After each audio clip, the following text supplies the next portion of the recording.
Saudações técnicas, primeiro ano. Então, continuando aí essa parte do estudo da cinemática, né, do movimento, a gente tem um texto aí abordando a função horária do movimento uniforme, né, que é o espaço depende do espaço que havia no início, da velocidade do tempo. Ainda havia a questão da parte da classificação dos movimentos, né? Então, quando você tem a velocidade aumentando, conforme o espaço aumentando, ou seja, conforme você anda mais, a velocidade aumenta mais, você tem o chamado movimento progressivo. Quando você tem a velocidade aumentando e o espaço diminuindo, é como se você fosse voltando. Por exemplo, se sua casa é o ponto zero e você vai até um ponto 100, então à medida que você vai se aproximando desse 100, você está numa determinada velocidade crescente e num espaço crescente. Então isso é progressivo. O retrógrado é quando você volta. Você está com a velocidade mantendo, aumentando também para voltar para casa, mas está partindo do 100 e voltando para o início. Então a velocidade cresce e o espaço cai. Retorna. Certo? Que é que fica no sentido negativo. E se envolver a velocidade de aceleração, se você tem velocidade de aceleração caminhando com o mesmo sinal, é um movimento acelerado, né? aumenta a aceleração e vai mudando a velocidade. Se você tem o contrário, uma velocidade e uma aceleração com sinais diferentes, você tem um movimento retardado. Então, nessa questão, vinham algumas questões sobre velocidade ainda. Então você tinha entre duas cidades aí a distância de 30 km, então o espaço é 30 km. A velocidade permitida máxima seria 80 km por hora. Quantos minutos? Então o tempo, mas lembrando que o tempo tem que ser em minutos. Quantos minutos no mínimo uma pessoa deve gastar se o percurso estiver totalmente livre? Então, né, lembrando daquela relação, você sempre parte para isso aqui quando esquecer, você tem espaço aqui, velocidade e tempo. Então, se quer tempo, cobra ali o tempo é o espaço dividido pela velocidade. Então, o espaço é 30 e a velocidade é 80. Não importa a questão de valores, quem é o maior, quem é o menor, para ficar em cima e embaixo. A regra é o espaço em cima e a velocidade embaixo, né? Numerador e denominador. Cancela aqui, então você tinha 3/8 de quê? De hora. Por que não precisa resolver ainda essa parte do 3 dividido por 8? Uma calculadora e tal. Porque ainda não é a resposta que a pergunta quer. A pergunta não quer em hora. Por que está em hora aqui?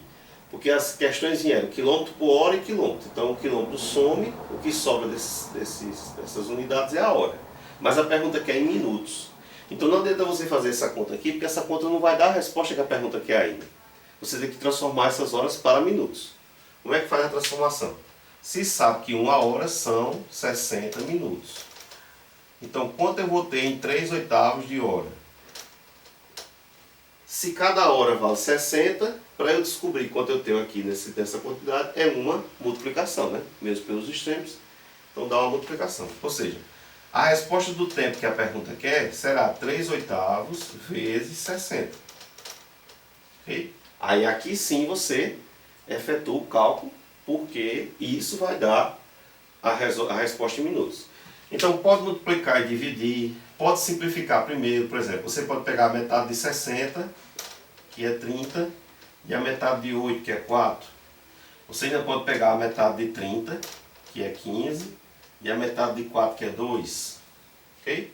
Aí chegando aqui você vai ter 3 de 15, que são 15, 15, 30, 45, né? 45 por 2. Aí a divisão que ficou para fazer é mais simples do que se você fosse multiplicar 3 vezes 60 e depois dividir por 8. Né? Mas isso é a opção, certo?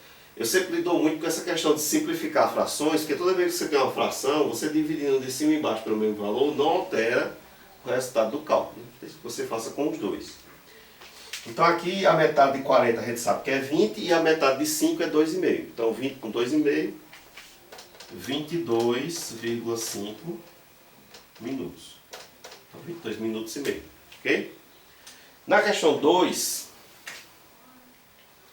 você tinha duas situações, certo? Você tinha um desenho de uma linha férrea, onde ela tem um comprimento, ela sai de um ponto A, vou fazer só um esboço aqui para dar uma ideia, mas ela sai aqui de um ponto A, faz uma linha reta, faz uma curva aqui, aqui tem uma parte de curva e volta aqui para o ponto B. Aí essas distâncias estavam dadas, né? A distância do A até a curva é 3.300 metros. Essa curva aqui tem um raio de 255 metros, né? Toda a curva é feita com raio. Tem para dar o giro. Beleza? E voltando aqui depois da curva para chegar em B são 3.300 metros. A distância reta entre A e B também é dada na pergunta, que é 510 metros. Na letra A, pergunta: supondo que a luz se propague instantaneamente, então o cara nesse ponto aqui está dando uma marretada no trilho, isso sai faísca, né? Solta luz, né? Emite alguma luz. Qual o intervalo de tempo decorrido entre os instantes em que o trabalhador em B vê uma marretada e ouve seu som? Beleza. Tempo precisa de quê? Espaço e velocidade. Ok? Tem o espaço? Tem 510 metros. Por quê? Porque o espaço para que ele veja, já que ele está aqui, um está aqui, o outro está marretando aqui, o espaço para que ele veja é essa distância reta aqui, 510 metros. E a velocidade é o quê? Se é o instante em que ele vê e ouve o som, então a velocidade do som no ar, né? Tá? Não deu uma pancada. Aqui na pergunta diz, lá embaixo, que é 340 metros por segundo. Então a distância está em metro, a velocidade está em metro por segundo. Atente sempre para isso, certo? Olhe unidades, que causam muita confusão quando as unidades são diferentes, a pessoa esquece de mudar. Está tudo em metro, beleza, né? Não precisa fazer mudança. Então aqui simplificando, aí eu vou ter 51 por 34, só cabe 1, 34 para 40 são 6, né? Para 50, 16, que é mais 10, e aqui 17. 17 não sobra, não pode dividir, acrescento o zero à vírgula, para poder ficar divisível. A gente sabe que 5 de 3 é 15, então esse aqui deve ser um valor na casa de 5. Você testa o 5. 5 de 3 é 15, então é 150, 5 vezes 4 é 20, então dá exatamente os 170. Ou seja, isso aqui é 1. Porque a resposta em segundo? Porque a distância está em metro e a velocidade em metro por segundo. Cancela. Do mesmo jeito que aqui cancelou o quilômetro por hora, quando cancela aqui sobra o segundo. Ok?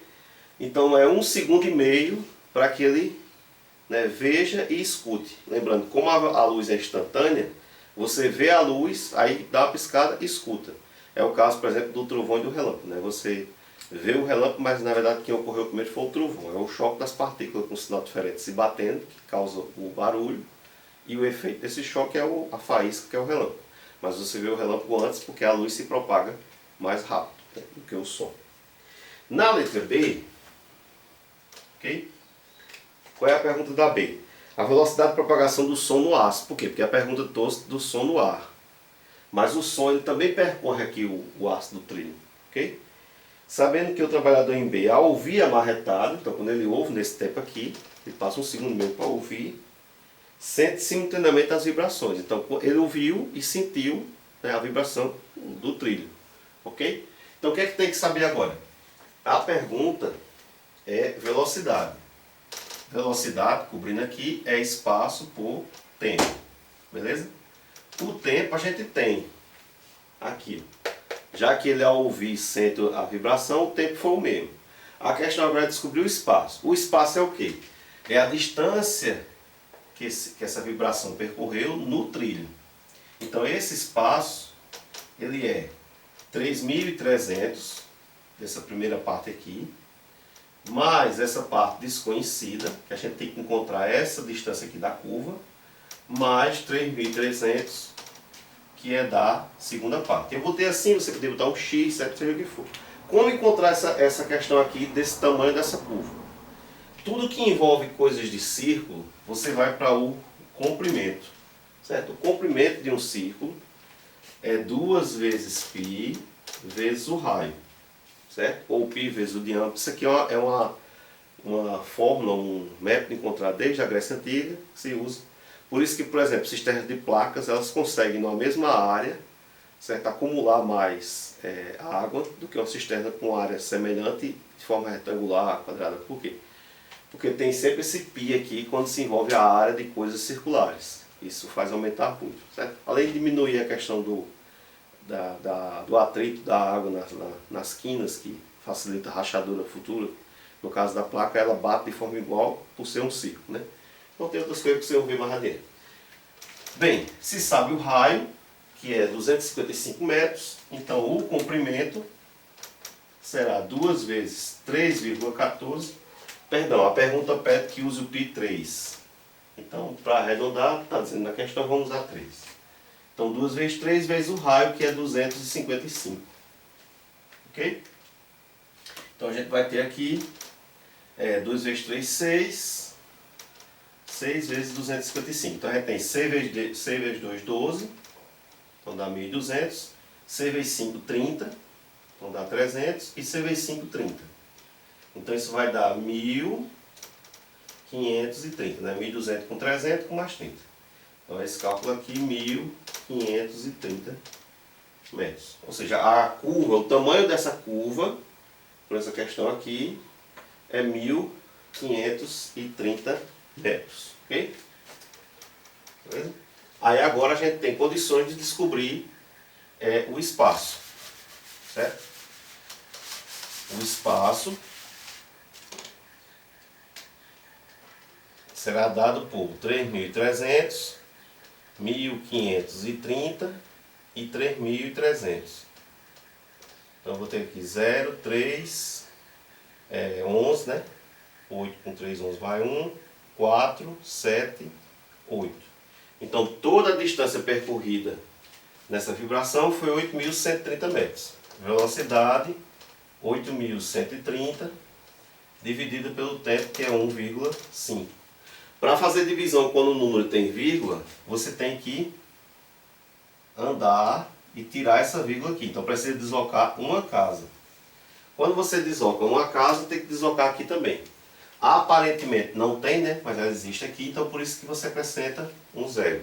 Como se aumentasse um zero aqui. Ok? Então aqui você vai ter 81, que já dá por 15. Você tem 15 com 15 é 30. 30 com 30 é 60, ainda cabe mais um, né? Então são 5, né? 15 com 15 é 30, 60, com mais um 15, 75. Então aqui dá 75, sobra 6, baixo 3. 63 por 15 são 4, né? Que dá exatamente 60, sobra 3, baixo 0. 30 por 15 são 2, não sobra nada. Baixo 0 e divide. 0 por 15 é 0. Né? Sempre que você baixar, tem que dividir. Quando você não tiver, tipo assim, baixou e ficou e não dá mais para dividir. E outra coisa, você lembra da lógica, né? São 8.000, né? Então, se fosse, por exemplo, se fosse 8.000 por 2, daria próximo dos 4.000. Como é menos de 2, tem que dar mais do que 4.000, tanto que deu aí. Então, a velocidade é 5.420 metros por segundo, certo? Como todas as medidas estão trabalhando em metro e o tempo segundo, metro por segundo. Aí quando você for fazer um cálculo, né, não querendo se viciar em máquina, você sempre pensa na lógica do cálculo. Pega um número redondo próximo, então é na casa de 8. Quando se pega 8 por 2, seria na casa de 4. Como eu estou dividindo por menos de 2, eu vou ter mais do que 4. Aí é tanto que deu 5.420. Valeu? Paz e bênção e até a próxima.